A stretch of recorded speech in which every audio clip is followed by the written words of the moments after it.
Kita semua pasti pengen dong jadi yang terbaik dalam apapun yang kita kerjakan. Entah itu di karier atau kehidupan pribadi.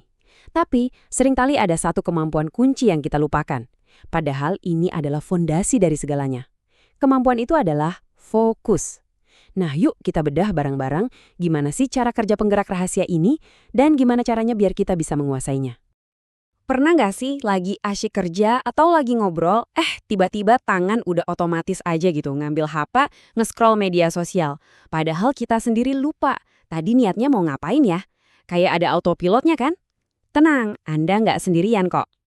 Nah, perasaan aneh tadi itu ternyata ada namanya. Para ahli bilangnya perhatian parsial berkelanjutan. Ini tuh semacam kabut mental yang bikin kita nggak pernah benar-benar hadir 100% karena otak kita dijejali terlalu banyak informasi. Saking parahnya nih beberapa konferensi teknologi besar bahkan sampai harus matiin wifi biar pesertanya bisa fokus. Kebayangkan? Ini bukan lagi cuma gangguan sepele loh, ini udah bisa dibilang krisis perhatian. Mari kita lihat lebih dalam. Seberapa mahal sih harga yang harus kita bayar waktu pikiran kita terus-terusan pecah kayak gini? Buktinya ada di mana-mana. Coba lihat deh, remaja sekarang bisa kirim ratusan teks sehari. Para eksekutif level atas pun ngaku merasa cemas kalau nggak bisa ngecek HP. Bahkan di dunia korporat, video presentasi yang tadinya 5 menit, sekarang harus dipotong jadi cuma 90 detik biar orang tetap nonton. Ini bukan masalah personal lagi, tapi sebuah tren yang mengkhawatirkan. Dan banyak dari kita yang mungkin bangga, wah saya jago multitasking, tapi sains punya kabar buruk nih. Ternyata multitasking itu cuma mitos. Otak kita itu nggak bisa membagi perhatian. Yang sebenarnya terjadi adalah kita loncat-loncat dari satu tugas ke tugas lain dengan super cepat. Dan setiap loncatan itu ada ongkosnya yang bikin kualitas kerja kita menurun. Oke, setelah tahu ongkosnya semahal itu, pertanyaannya, terus gimana dong solusinya?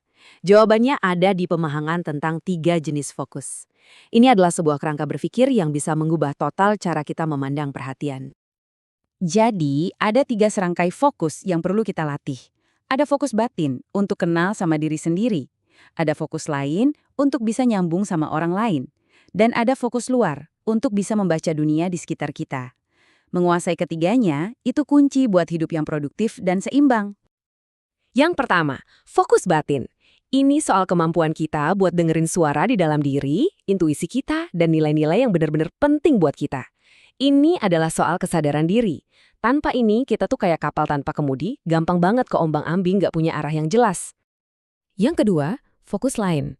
Nah, ini soal kemampuan kita untuk terkoneksi dengan orang lain, untuk bisa merasakan apa yang mereka rasakan. Inilah fondasi dari empati.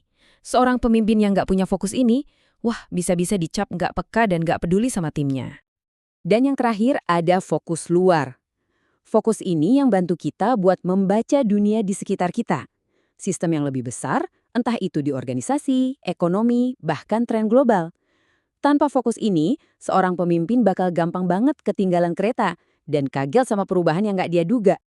Oke, biar bisa nguasain ketiga fokus tadi, kita harus paham dulu apa yang terjadi di dalam kepala kita.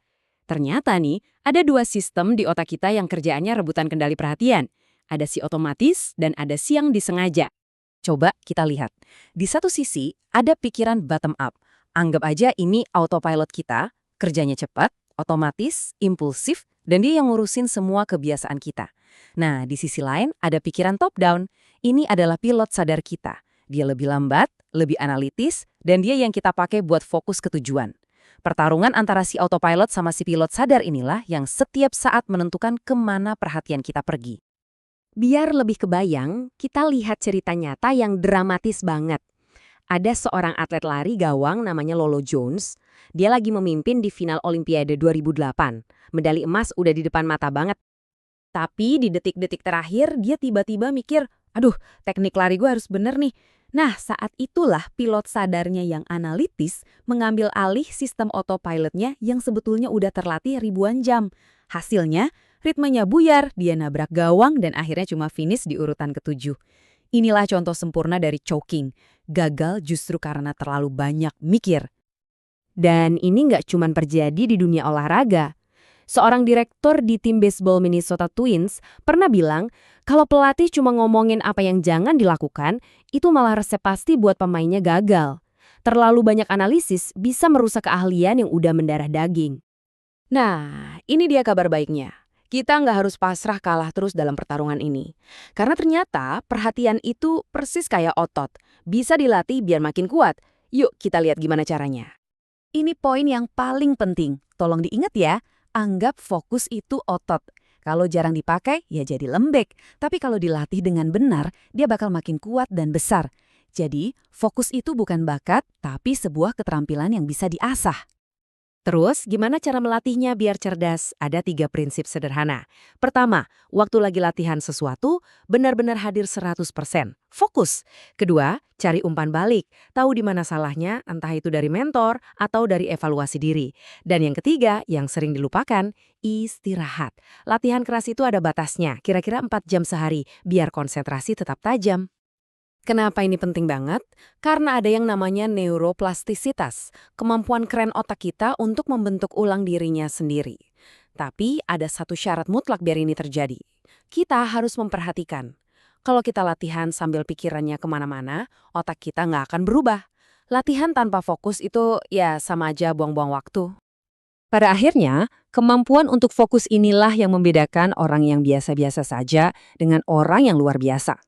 Seperti kata filsuf Arthur Schopenhauer, orang jenius itu bisa mengenai target yang nggak dilihat orang lain. Dan kemampuan buat melihat target itu datangnya dari fokus yang tajam. Jadi, pertanyaan penutup untuk kita semua renungkan adalah, di tengah semua gempuran distraksi ini, kira-kira target penting apa dalam hidup Anda yang mungkin selama ini terlewatkan? Hanya karena fokus Anda sedang tidak berada di sana.